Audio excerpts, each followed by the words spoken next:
Là, par la suite, j'ai appris qu'il avait touché de l'argent pour venir. Mesdames, messieurs, derrière le mythe du rocker indomptable, il existait un homme blessé, hanté par des démons que ni la gloire ni l'argent n'ont jamais su apaiser. Johnny Hallyday, notre Elvis français, a brûlé sa vie sur scène, mais c'est loin des projecteurs qu'il a livré ses plus sombres vérités.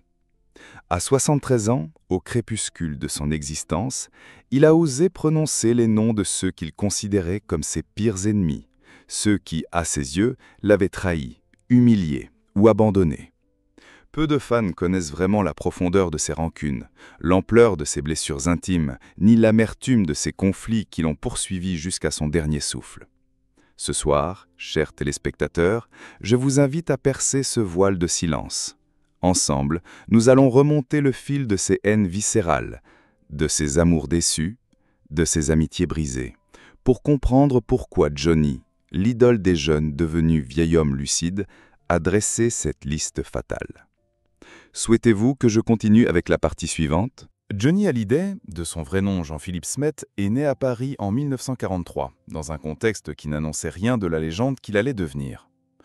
Orphelin de père dès son plus jeune âge, abandonné par Léon Smet, un comédien belge qui préférait les tournées de province aux couches souillées, le petit Jean-Philippe grandit dans une solitude qui forgera son tempérament rebelle. Sa mère, Huguette Claire, costumière, n'est qu'une présence intermittente. L'enfant est alors confié à sa tante Hélène Marr, dont les filles, danseuses, l'initient très tôt aux coulisses du spectacle. Le gamin timide, aux yeux clairs, découvre la scène comme un refuge. C'est dans ce monde de paillettes, de faux-semblants et de néons qu'il façonne son rêve américain, jusqu'à se choisir un pseudonyme aux accents anglo-saxons, Johnny Hallyday. Dès ses débuts dans les années 1960, la France entière se laisse emporter par ce phénomène qui chante l'Amérique tout en incarnant la révolte d'une jeunesse étouffée par le conservatisme. Les premiers disques explosent les ventes, les foules se pressent à ses concerts, parfois jusqu'à l'émeute. Johnny devient l'idole d'un pays tout entier. On le surnomme vite l'Elvis français, tant sa voix rauque, sa gestuelle fiévreuse et ses déhanchés provoquent la fureur des fans. Mais derrière le cuir noir et les guitares électriques, il y a un homme qui doute, un écorché vif que la gloire rend plus fragile encore. Au fil des décennies, Johnny aligne les tubes. Que je t'aime, Allumer le feu, Gabriel, et il traverse les époques sans jamais vraiment vieillir aux yeux du public. 100 millions d'albums vendus, 80 tournées qui électrisent chaque coin de France, des shows titanesques au Stade de France ou à Bercy. Son talent brut, son charisme animal et son besoin vital de la scène nourrissent une carrière hors norme, ponctuée de comebacks triomphants après chaque chute. Car Johnny, c'est aussi les dérives. L'alcool, les excès de drogue, les tentatives de suicide, les opérations à cœur ouvert et les tabloïds qui se délectent de ses frasques. Pourtant, malgré tout cela, il reste aux yeux de millions de Français l'incarnation de la liberté, du rock pur et de la passion à l'état brut. Il se marie plusieurs fois, vit des amours tumultueuses, devient père à répétition, sans jamais vraiment réussir à incarner l'image du père idéal. David, son fils aîné né de son union avec Sylvie Vartan, grandit dans l'ombre d'un père plus souvent absent que présent. Tandis que Laura, sa fille avec Nathalie Baye, devra aussi composer avec les absences et les tensions. À la scène, Johnny se donne sans compter. Mais à la ville, ses proches paient le prix fort. Trahison, querelles juridiques, héritage contesté, toutes ces fissures intimes resteront longtemps masquées par les lumières du showbiz. À 73 ans, quand le cancer l'affaiblit et que la mort rôde, Johnny Hallyday se retourne sur ses propres démons. Et plutôt que de pardonner, il ose dresser cette liste noire. Une liste qui dévoile les noms de ceux qu'il tenait pour responsables de ses plus grandes douleurs.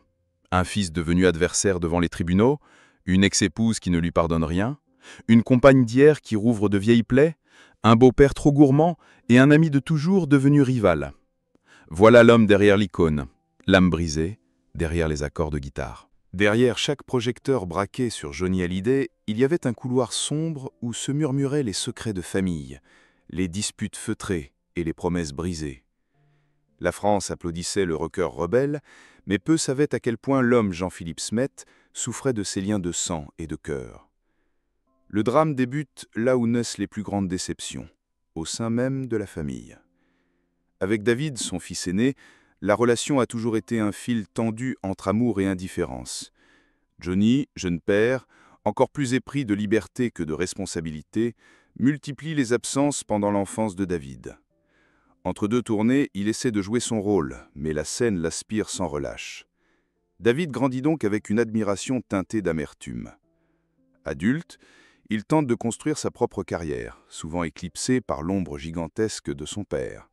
Les médias adorent comparer, opposer, ressasser leurs différences. Et lorsque vient le temps de l'héritage, après la mort de Johnny, David se retrouve à devoir défendre ses droits devant les tribunaux, comme si la tendresse paternelle devait une fois de plus se négocier à coups d'avocat. Sylvie Vartan, elle, fut la première grande épouse, icône yéyé, beauté éternelle, muse de toute une génération. Leur histoire d'amour, débutée dans la ferveur des années 60, fait rêver la France entière.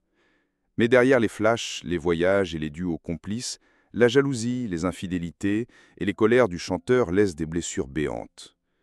Sylvie supporte, pardonne, puis finit par claquer la porte. Les années passent, mais leur fils David restera à jamais le point de tension qui les relie, malgré eux. Et lorsque les scandales de l'héritage éclatent, Sylvie se dresse à nouveau, publiquement, pour défendre son fils, ranimant les braises de vieux griefs.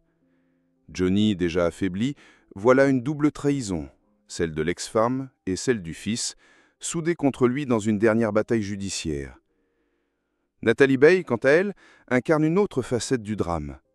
Ils s'aiment follement dans les années 80. De cette union naît Laura, l'enfant tant espéré, la petite princesse qui adoucit un temps les excès de son père.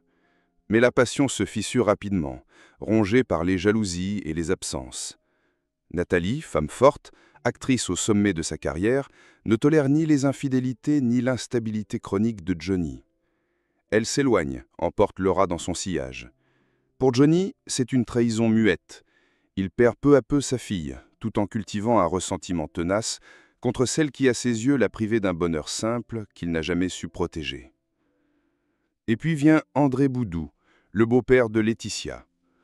Au départ, il incarne pour Johnny une figure protectrice, un allié dans la gestion de ses affaires, un homme qui veille sur la nouvelle famille recomposée. Mais le climat change vite. Les rumeurs de magouilles financières, les tensions autour des contrats, les investissements hasardeux créent une fracture insurmontable. Johnny, qui déteste qu'on touche à son argent sans qu'il n'en contrôle chaque centime, se sent dupé, manipulé. André devient l'ennemi intime, le poison au cœur de ces dernières années. Cette rancune, Johnny la traîne comme une valise trop lourde, persuadé que l'emprise de son beau-père sur Laetitia dépasse de loin les limites du support familial. Et que dire d'Eddie Mitchell, l'ami de toujours, le frère de Rock, le complice des vieilles canailles. Leur amitié avait né sous les néons de Pigalle, a résisté aux excès, aux nuits blanches et aux engueulades mythiques. Mais à mesure que Johnny vieillit, Eddie prend des distances, lassé par les choix artistiques jugés douteux, agacé par les conflits internes et l'entourage de plus en plus fermé du chanteur. Une brouille silencieuse, mais d'autant plus douloureuse qu'elle se nourrit de souvenirs partagés, de secrets que seul un ami de 50 ans peut détenir. Pour Johnny, cette retraite est un abandon pur et simple, un abandon qu'il ne pardonnera jamais vraiment. Voilà comment un à un ces visages aimés sont devenus les protagonistes d'un drame intime. Tissés de non-dits, de procès, de phrases assassines prononcées à demi-mot. Derrière les applaudissements et les concerts flamboyants, Johnny collectionnait les cicatrices invisibles, jusqu'à cette confession tardive, ou d'une voix rauque. Il a désigné ces 5 noms qui le hantaient plus que la mort elle-même. Quand la lumière des projecteurs s'éteint, c'est souvent là que le vrai drame se joue. Pour Johnny Hallyday, ces dernières années ont été une suite de combats de plus en plus amers, où l'amour d'un père, la loyauté d'un ami ou la protection d'un clan familial volent en éclats sous l'œil vorace des médias. Ce qui se murmurait à huis clos devient soudain une bataille publique. Les avocats se succèdent, les lettres d'assignation pleuvent, les plateaux télé s'enflamment. À mesure que le cancer lui ronge les os, Johnny voit sa vie se résumer à un champ de ruines, peuplé de silhouettes qu'il n'a plus la force d'aimer. Le premier coup de tonnerre éclate quand David, le fils tant admiré mais si souvent oublié, se dresse contre Laetitia dans une guerre de succession féroce. Johnny avait cru protéger sa dernière famille en léguant tout à sa dernière épouse, mais il ne mesurait peut-être pas l'humiliation qu'un tel choix infligerait à David. Les journaux déroulent chaque rebondissement comme un feuilleton. Trahi par son propre père, titrent certains. D'autres, contraires, accusent David de vouloir profiter de l'héritage du mythe. Et au milieu de cette mêlée, Johnny, cloué sur son lit, murmure à ses proches « J'ai créé mes propres bourreaux ». Une phrase dure, un aveu amer d'un homme qui sait qu'il a semé lui-même les graines de sa discorde. Avec Sylvie Vartan, l'ancienne muse, l'échange devient venimeux par médias interposés. Elle qui a toujours cultivé l'image d'une femme digne finit par craquer devant la cruauté de certaines décisions. Elle parle, elle écrit, elle défend David bec et ongles. Johnny, déjà trop faible pour répliquer directement, laisse filtrer par confidence « Je croyais que tout ça appartenait au passé. Elle n'a jamais su tourner la page. » Entre eux, chaque souvenir heureux se teinte d'un goût de revanche. Nathalie Baye, plus discrète, n'en pense pas moins. Elle protège Laura, sa fille, comme une louve, refusant qu'on efface son héritage. Son silence en dit long. Pour Johnny, cette absence de soutien est une trahison supplémentaire. La confirmation que l'amour qu'il croyait éternel s'est depuis longtemps mué en méfiance. Il confie un soir à un ami resté fidèle « Mon fils a grandi loin de moi, ma fille aussi, et pourtant je croyais avoir donné tout ce que je pouvais. » Les mots tremblent, mais la rancune, elle, reste intacte. Dans l'ombre, André Boudou, le beau-père de Laetitia, devient l'objet de toutes les colères. Les tabloïds racontent les querelles autour des finances, les investissements contestés dans les restaurants et clubs de Miami. Johnny, lucide, comprend trop tard qu'il n'est peut-être plus qu'une marque entre des mains qu'il ne contrôle plus. « Je meurs entouré de vautours », lâche-t-il un soir, la voix brisée, alors que son corps n'est plus qu'un champ de bataille contre la maladie. Cette phrase, ses plus proches l'ont répétée comme une sentence qu'il n'a jamais osé crier tout haut. Et puis, Eddie Mitchell, l'ami frère, l'éternel schmoll. Leur brouille est moins spectaculaire mais encore plus douloureuse. Ces deux vieux lions du rock français, unis par un demi-siècle de folie, de bières partagées et de nuits blanches, cessent de se parler, de se chanter.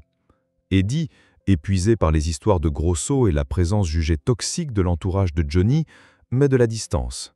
Johnny le prend comme une désertion. À la fin, il murmure à sa femme « Schmoll ne viendra même pas me dire adieu ». Et il avait raison.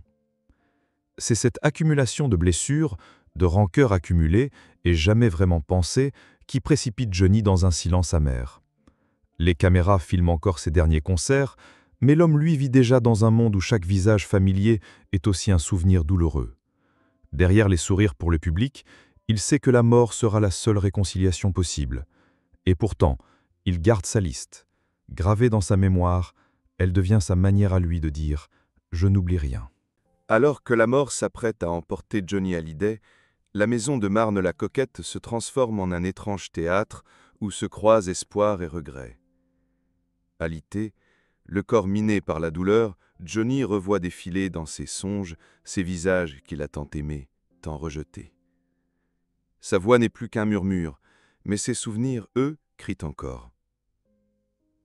Dans un élan de lucidité, Johnny demande à revoir David.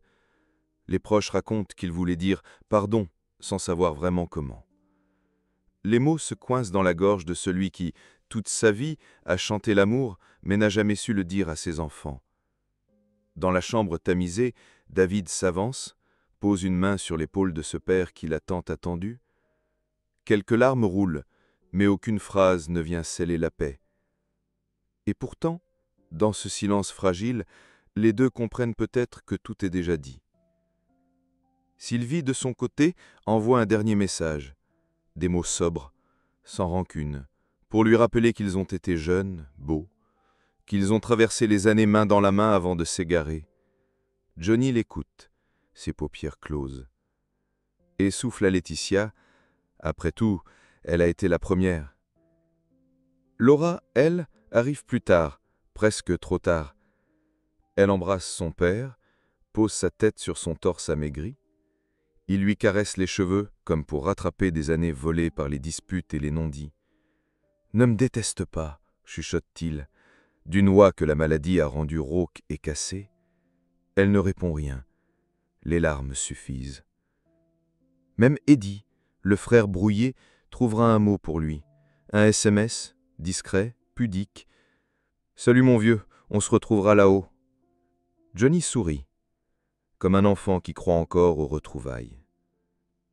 Et dans cet ultime instant, le rocker rebelle, Le père manqué, l'ami déçu, comprend que la seule chose qu'il emportera, ce ne sera ni l'or, ni les disques de platine, mais ses étreintes tardives, ses mains posées sur la sienne. Après tout, il ne reste que la famille, mesdames, messieurs. Mesdames, messieurs, quand s'éteignent les guitares et que la poussière des projecteurs retombe, que reste-t-il vraiment d'un homme comme Johnny Hallyday? Des chansons gravées pour l'éternité, des stades en feu, bien sûr. Mais surtout, derrière l'idole, il y a ces cicatrices que ni la gloire ni l'argent n'ont su panser. Il y a ces enfants qui ont grandi sans lui, ces femmes qui l'ont aimé puis détesté, ces amis qui ont tourné le dos par lassitude ou par orgueil. Et cette liste, égrenée à 73 ans comme une confession douloureuse qu'il n'a jamais osé partager de son vivant. Alors, chers téléspectateurs, je vous pose cette question. Que vaut la célébrité quand, au crépuscule de la vie, on compte ses ennemis au lieu de ses pardons? Est-il vraiment possible de tout effacer, de tout absoudre quand la rancune n'a bâti ses murs? Peut-on aimer sans blesser, sans trahir, sans perdre? Johnny laisse derrière lui un héritage musical inégalé, mais aussi cette leçon silencieuse. Parfois, les plus grands rockers meurent seuls avec leurs regrets. À nous de décider si nous voulons leur ressembler. Mesdames, messieurs, derrière les rideaux de velours, il reste une vérité que seul le cœur peut entendre.